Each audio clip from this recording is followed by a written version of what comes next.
This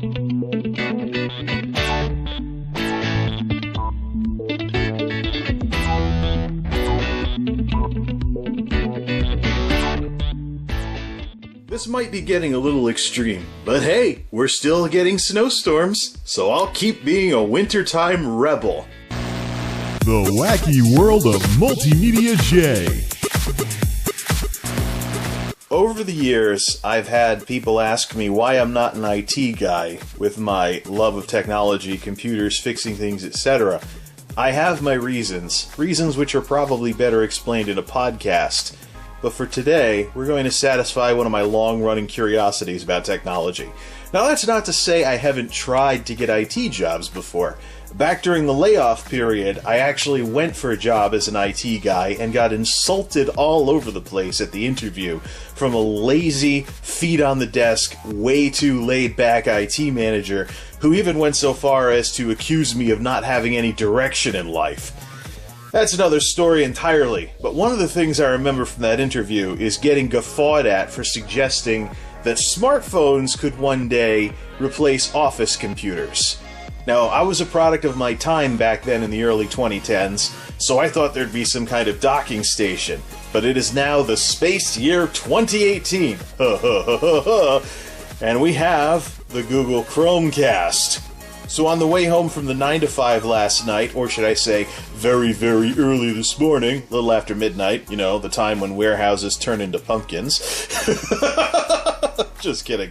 I stopped by Walmart and picked up a few things. Finally started spending some fun money again after pretty much not doing much of anything since starting this new job, just to see how things would pan out.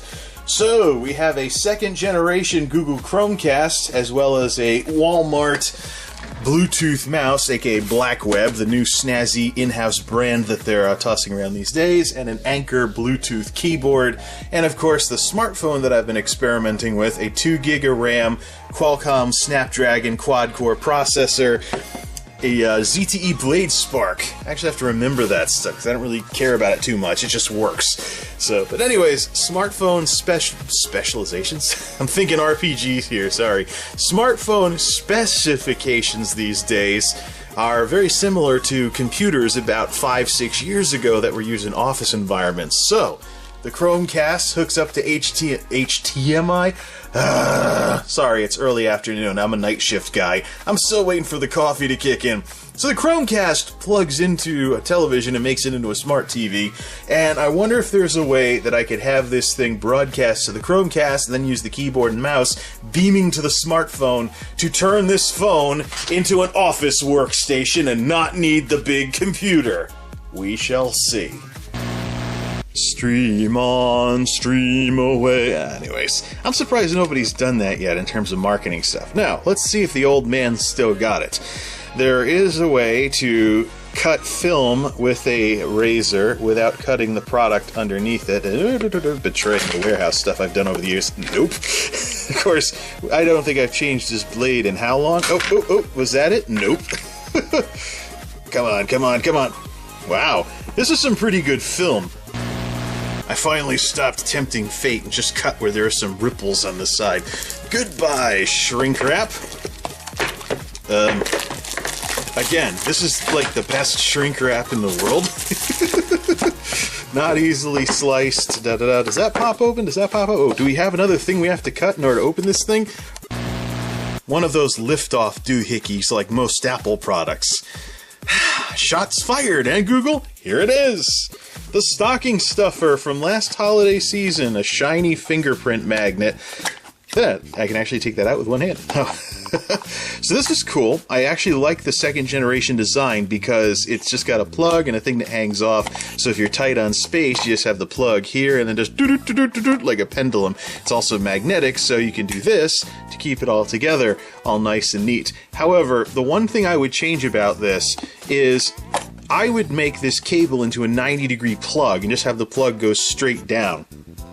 As what's going to happen with this design, this is going to hang out of a TV for years and years and years. At some point, I imagine that the stress on the cable just from gravity might cause it to have issues, and then you need a whole new Chromecast. So, $35 well spent. A lot of these products are being sold actually on sale quite a bit, not at their normal prices, to get more and more people to adopt them. So, I mean, it happened with the Google Home Mini last Christmas, so now I'm seeing a Chromecast sale going on. Anyways, let's see what else we have here. Something for power, right? Yes, we have something for power. Where does the power plug? Oh, it plugs into the bottom. Oh, yeah. Okay, more reason why there should be a 90-degree plug one of these days in micro USB. Boo! Type-C is a thing nowadays, Google. And I like the mechanical design on Type-C a lot better than the wimpy predecessors. So what's the amperage on this thing? Is this another 2-amp device? Focus. And I'm holding it upside down. Maybe I shouldn't try to read this through the viewfinder. Output 5 volt. Oh, it's a 1-amp device. Good. Either way, I'm actually thinking of buying some USB hubs just to power all this USB-powered stuff. Bluetooth mouse is in the house, and it's a fingerprint magnet. Boo! But at least it has side buttons. Then underneath you got a spot for AAA batteries, which it comes with, and it's a brand I actually recognize. And of course you got this stupid little thing it broadcasts to, but at least there's a place to put it underneath if you're only going to use it with Bluetooth. What I don't like, a connect button. Ugh, so many bad memories.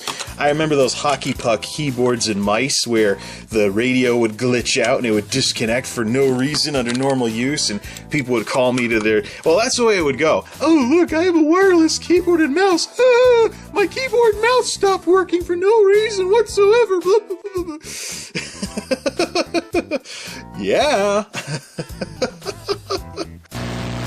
The rest of the story is they'd be like, oh, I love my wireless stuff, and then it would stop working for no reason, and we'd have to mess with all the stupid little connect buttons so they could get back to work.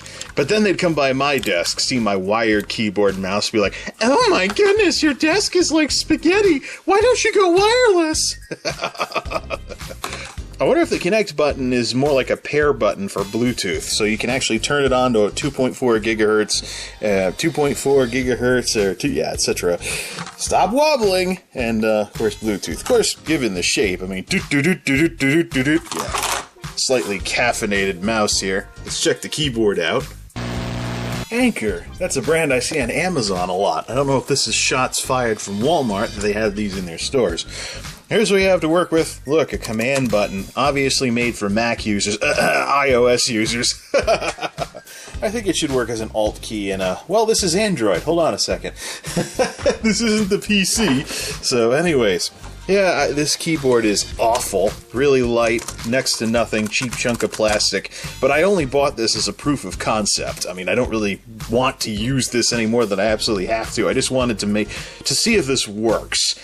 Yeah, more so than anything else. This is a proof of concept to show people what could be. I know there's probably much larger and nicer Bluetooth keyboards I could get if I wanted to have a desktop using your smartphone as a computer setup. But for now, I'm just going to play with this. Obviously made for mobile users. Underneath, you don't even have any way to, little flippy tabs or anything, just a spot for the battery, which this does not come with. Let's go find something to pop into this thing, just to get it going for the first time. Some charged AAAs later, and we have a working keyboard. So now we have a keyboard and mouse that just have to be paired up with the phone, and a Chromecast doohickey that has to be plugged in to the monitor. This is laggy, it is crude, it is primitive, but it works. I am casting my phone to the screen with Microsoft Word open, and it is very, very laggy. Yeah, the horsepower in this phone is not there. Would give it a few more years, and perhaps smartphones being built with screencasting capability as a baseline feature, and I could easily imagine someone's phone doubling as their office computer when they're working at their desk or something like that, or in a cafe somewhere, or if they, carry some peripherals with them to type stuff on the go. So, I mean, I'm using this goofy little plastic piece of junk keyboard and this Walmart mouse, and I have to keep pushing the connect button every time I want to reconnect, which is annoying because it's one of those dumb little paperclip buttons that I thought nobody used anymore. and it is laggy as all heck. I move the mouse, and close to a second later, something actually happens. But I've typed up this form letter in Microsoft Word for Android, and of course everything is working as normal. I can use a mouse in Android, and the lag gets a lot less if I stop casting the screen and just use the smartphone as my monitor. So if you can imagine businesses, instead of issuing laptops, have them issue 10-inch tablets or larger tablets with little flippy portfolio cases so that people can close the screen and, keep it from getting scratched when they're not actually using it. I mean, I could totally imagine this technology going somewhere if this wasn't such a crude experience. But anyways, let's check out this form letter I wrote and just get it archived in case this is more viable later on.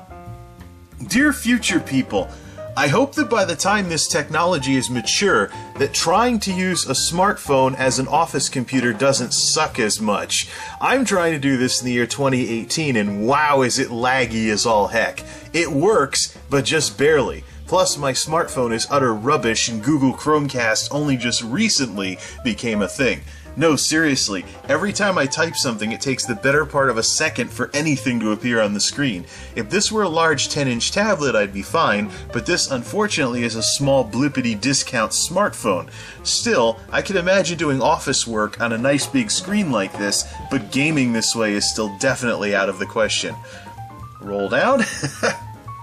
Despite all of these setbacks, it is definitely nice to see this kind of technology already beginning to take shape and become viable. With how long smartphones have been a thing and how computers have become so utterly polarizing, with the low end getting gobbled up more and more every year by laptops, mobile devices, and now smartphones, I suppose, and gaming and enthusiast computers keeping desktops on the map, it was definitely only a matter of time until something like this finally became viable. Sincerely, Jay Silverton, aka MultimediaJay. Here it is. It's almost like what I said about the Wii U all those years ago, that the Wii U would serve as basically some kind of template for how these things could work, how computers could eventually work. So I typed this up on a monitor with a keyboard and mouse running Bluetooth, and I actually kept using the phone as a peripheral for anything touch sensitive or something like that. But there's nothing stopping you from taking your phone or tablet and holding it like an old Wii U gamepad and simply using the touch stuff until you actually have to type. So, and then you can just dig in with your keyboard and mouse and act like you're on a normal office computer. But this definitely has some potential. It just needs to be refined. And perhaps future iterations of the Chromecast will allow for that sort of thing to happen. But I totally called it all those years ago, and I got guffawed at in that interview for that IT position, and now here we are. I'm using a quad-core computer, and I use that term loosely, with 2 gigs of RAM, and I'm running Microsoft Word, typing stuff on a keyboard and mouse. Yeah, it's laggy, but this is office work being done with the smartphone serving as the computer. And I've seen business desktops being sold on the premise of how little power they used. So, oh yeah, our desktops only guzzle blue amounts of watts. It'll keep your overhead costs down. We kilowatted this thing earlier, and the wattage that this thing draws while charging is in the single digits. Plus, no more need for a UPS box, because you have a battery! You have a battery! If the lights go out in the office, you don't lose what you're working on. For hours and hours! Oh, did the lights go out in the office? Whatever. I'll keep a few power packs handy and then maybe just go to like a restaurant or something to charge back up in order to keep working and keep being productive. Definitely, this most certainly has business applications at some point once the technology becomes a little more refined. But for now, yeah, it's a nerd toy. I'm going to check out what else this Chromecast can do when you're using it for reasons that are more in line reasons that are more in line with what the Chromecast is currently being sold as. But give it some time. Just you watch. I can imagine corporate IT eventually, if they're going to issue smartphones to people that work for XYZ company or whatever, it's only a matter of time.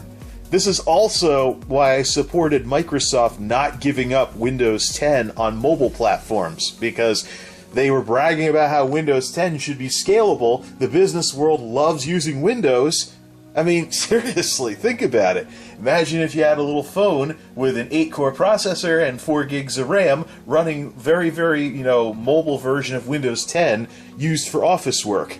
I don't know, I think Microsoft might have jumped the gun. Then again, I just did all this in Android, so who knows? All I can say is, at that interview all those years ago, that dude that laughed at me wasn't as forward-looking as I certainly was. I saw this coming years ago. I saw this coming when I first saw what the Wii U was going to be, and everybody was scratching their head at, why the heck do you want a tablet as a controller? That is so stupid! The Wii U costs $300, the tablet controller's $170. What a way to jack up the price, Nintendo! Who's laughing now? Till next time, this is MultimediaJay, signing off. Thanks for stopping by.